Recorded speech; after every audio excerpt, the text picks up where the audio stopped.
자, 이제 추격 매수, 저점 매수도 이야기 나눠보겠고요. 일발장등까지. 월요일, 원래는 정경미 차장이었는데 정경미 차장이 공식적으로 출장을 증가가지고 대신 오늘 하이르메스 스탁의 하창환 본부장이 자리하셨고요. 김영민 매니저는 늘 변함없이 어서 들어오십시오. 반갑습니다. 네.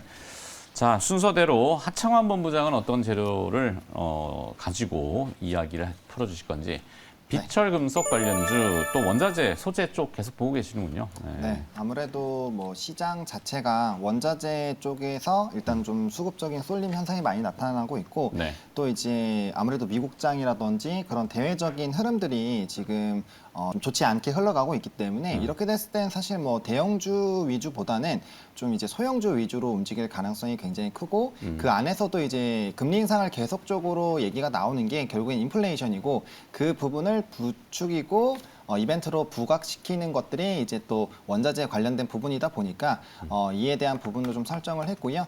특히나 이제 비철금속 관련된 부분들은 최근에 뭐 농산물이라든지 이런 쪽은 뭐 워낙 많이 부각이 됐었는데 최근에 또 철강이 한번 움직였고요. 그다음에 이제 비철금속 쪽들은 이제 선물 가격이 굉장히 좀 높게 형성이 됐었을 때 좀 시세가 한번 강하게 분출이 됐었는데 그 이후부터 선물 가격 자체는 그래도 좀 높은 위치에서 계속적으로 유지가 되고 있는데 그럼에도 불구하고 주가들은 좀 많이 조정을 받고 쉬어가는 움직임들이 나타나고 있기 때문에 아마 희귀금속까지 해서 좀 순환매 흐름이 나타날 수 있지 않을까라고 좀 생각이 들고 있는 상황입니다. 일단은 뭐 대부분의 비철금속에 속하는 뭐 니켈이라든지 뭐 알루미늄 이런 종목군들의 이런 공급 부족에 대한 얘기가 계속적으로 나오고 있고요. 뭐 그에 대한 부분들은 이제 러시아와 우크라이나에 대한 지정학적 리스크가 또 요인으로 될 수 있고 뭐 구리 같은 이런 뭐 금속 같은 경우는 이제 광산에 대한 생산량 감소. 근데 이제 그게 뭐 코로나19에 대한 영향도 있을 수가 있고요. 뭐 채굴량 자체가 좀 감소하는 이런 다양한 요인들로 인해서 지금 계속적인 공급 부족에 대한 이야기가 나오고 있는 상황입니다. 근데 이런 상황에서 뭐 인프라 투자라든지 리오프닝에 대한 움직임이 나타나게 된다라고 했을 때 뭐 대부분의 또 일단 비철금속에 대한 수요가 긍정적으로 흘러갈 것이다라는 얘기가 많이 나오고 있기 때문에 뭐 수요와 공급의 이런 불균형에 따라서 지속적인 좀 강세가 나타나지 않을까라고 보고 있고 사실 곡물 부분만 이런 지정학적 리스크가 해소가 되면 좀 그래도 이쪽은 다르다라는 얘기들이 많았는데 최근에는 다른 원자재들 같은 경우도 이런 지정학적 리스크가 끝나더라도 상당 부분 이런 가격의 강세가 유지가 될 것이다라는 얘기들이 나오고 있는 상황입니다. 그렇기 때문에 뭐 단기적인 조정들이 나오게 됐을 때 뭐 이에 따른 뭐 같은 채널링이 나올 수는 있겠지만 이제 계속적으로 기대감을 가질 수 있고 무엇보다 이제 전방 산업들이 활성화되는 부분들에 인해서 수요가 계속적으로 늘어날 수 있는 이런 기반이 만들어지고 있기 때문에 이러한 관점으로 본다라고 한다면 충분히 지금도 좀 쫓아가 볼 만하지 않나라는 생각이 들고 있고 그래서 일단 추격 매수로 조금 선택을 했고요. 네. 뭐 관련된 종목군들 중에서는 저는 이제 구리랑 알루미늄 그리고 이제 니켈 쪽을 좀 중심으로 보시면 좋지 않을까라고 보고 있습니다. 일단 뭐 대표적으로 종목군들이 뭐 대창이나 이구산업, 뭐 고려아연 그리고 뭐 PJ메탈, 알루코, 티플렉스 이런 종목군들이 있는데 특히나 이제 말씀드린 종목군들 중에서 뭐 이구산업이라든지 이런 종목 같은 경우는 이제 실적도 굉장히 잘 나왔습니다. 뭐 단기 순이 거의 1000% 이상 나오는 모습들이 나타났고 또 이제 그 이전에 선물 가격과 채널링 되는 부분들이 좀 강한 종목군들이 있습니다. 그래서 만약에 추격 쪽으로 해서 좀 빠른 부분을 좀 체크를 해보신다라고 한다면 좀 채널링이 강한 쪽으로 보시면 좋을 것 같고 아니다 후발로 좀 순환매 흐름을 좀 노려보겠다라고 하신다라면은 충분히 그 밑에서 지금 기고 있는 종목군들 많이 있기 때문에 좀 지켜보시면 좋을 것 같고 뭐 대표적으로 이구산업과 풍산을 좀 비교를 해드리면 뭐 이구산업 같은 경우는 선물 가격이 지난 고점을 뚫었을 때 거의 전고점 부분까지 갔지만 뭐 풍산 같은 경우는 아직 시작도 안 했습니다. 그래서 가격적인 이런 위치나 메리트가 있는 종목군들 충분히 있고 또 그런 종목군들이 뭐 이런 회사의 밸류라든지 뭐 이런 성장성이 없는 거는 아니기 때문에 뭐 실적이나 이런 부분들이 좋아지고 있기 때문에 뭐 관련된 부분에서 약간의 좀 시간을 둔다라고 한다면 충분히 조금 접근해 볼 만하지 않나라고 생각을 하고 있습니다. 네. 자, 뭐 일단 재고를 얼마나 가지고 있는지를 좀 봐야 될 텐데 뭐 재고 많이 가지고 있으면은 수혜가 되죠. 그렇죠. 자, 물론 오늘은 비철금속 말고 식용유가 아마 또 난리를 칠 것 같긴 한데 네, 식용유 관련주가 뭐 있나 갑자기 궁금해졌어요. 네. 샘표. 샘표? 네. 동방, 해표. 옛날에 네. 해표 식용유가 이제 동방이 됐나? 하여튼 뭐 그게 또 아마 아침에 막 할 것 같은데.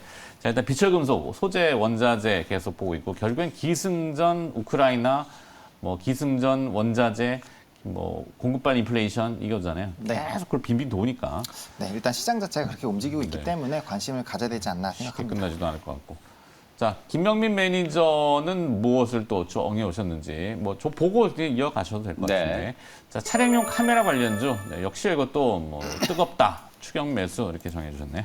장은 좀 어려울 것 같은데 어쨌든 좀 붙어볼 수 있는 종목들이 오히려 부각이 되면 사실 이제 수급이 좀 제한적이기 때문에 좀 특징적으로 시장에서 이제 돈이 몰리는 곳은 뭐 올라갈 수 있는 상승 배팅을 할 수 있는 가능성이 더 높다라고 보여지기 때문에 뭐 그런 섹터 중에 하나가 차량용 이제 카메라 쪽이 아닌가 이런 생각이 조금 들고요. 네. 사실 여러분들이 아시는 것처럼 이 차량용 카메라와 관련되어 있는 기업들이 전통적으로는 다 이제 핸드폰에 카메라를 납품하는 기업들이었어요.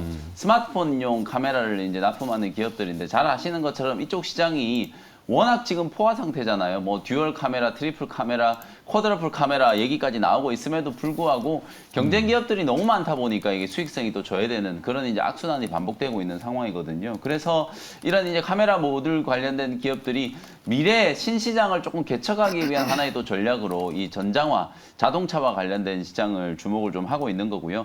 친환경 자동차 보급이 이제 아주 빠르게 진행이 되고 있는 거죠. 2차 전지와 관련된 종목들이 어마어마한 이제 성장성에 배팅을 좀 하고 있는 것과 마찬가지로 전장화와 관련된 이슈 속에서는 가장 이제 좀 중요한 것, 자동차의 이제 눈이라고 할 수 있는 네. 전장용 카메라 모듈을 이제 생산하는 기업들, 스마트폰 카메라 모듈을 생산하는 기업들이 이쪽 시장에 이제 눈독을 좀 들이고 있다라고 생각을 하시면 될 것 같고, 전기차 관련해서 지난주부터 이제 막 DCU 얘기 많이 하잖아요. 네. 뭐 이런 것들도 결국 차량용 카메라 모듈 안에 같이 이제 탑재가 되는 부분들이기 때문에 뭐 그런 부분들과 관련된 이슈 메이킹이 지금 상당히 좀 되고 있다라고 생각을 하시면 되고, 그 다음에 이제 AI 카메라, 카메라 자체가 이제 그냥 단순히 화면을 촬영하는 것뿐만 아니라 화면을 이제 이해하고 해석을 해야 되는 그런 수준까지 이제 가야 되기 때문에 AI 카메라와 관련된 영역, 그 다음에 이제 지금 현재 많이 이제 보급되고 있는 ADA에서 소위 말해서 이게 이제 서라운드 뷰라고 하잖아요. 네. 사방 팔방을 이제 카메라로 이제 다 잡아야 되기 때문에 단순히 얘기하면 스마트폰에는 카메라 모듈이 지금 이제 많이 들어가면 3개, 앞으로 이제 4개까지 이제 예상을 하는데 자동차에는 이게 이제 수십 개로 이제 늘어나게 되잖아요.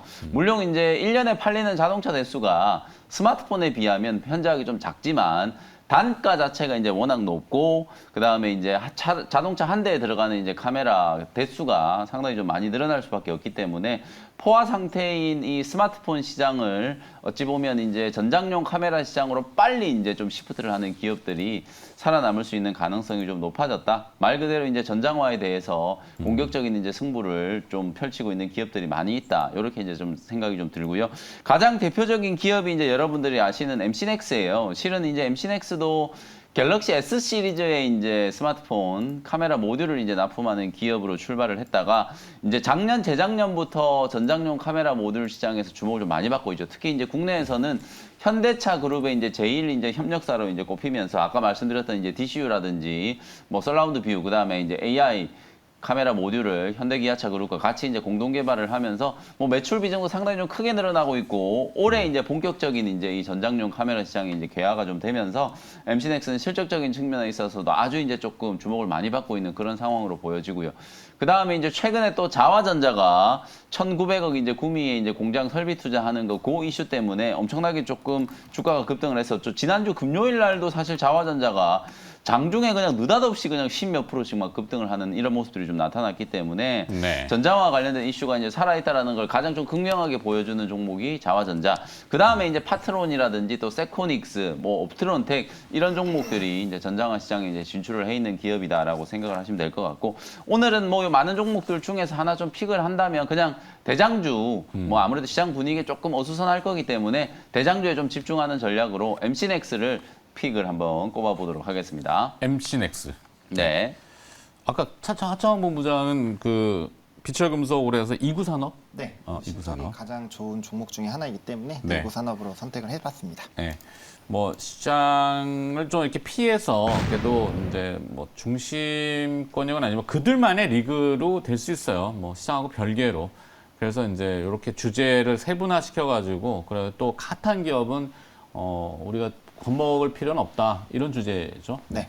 자, 원자재 쪽은 하창호 부장이 이구 산업. 그다음에 자동차의 눈이라고 하는 전장용 카메라는 MC넥스로 김민 메이저 이렇게 정했습니다. 네. 자, 다음은 일발장전으로 넘어가도록 하겠습니다.